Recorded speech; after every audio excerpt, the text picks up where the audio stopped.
I'm such a big fan of success on your terms. You are the one who is defining what is success.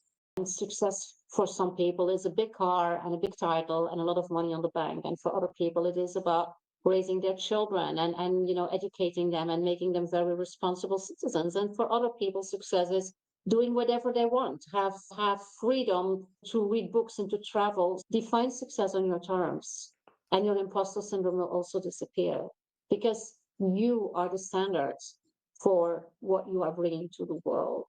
And if you do that in an authentic and genuine way, and of course, focused on serving others, you will feel how this will land with other people. And that will be the energy that is driving you, that interaction, that connection, instead of being blocked by something that is created by by a system and by a series of standards that are not ours.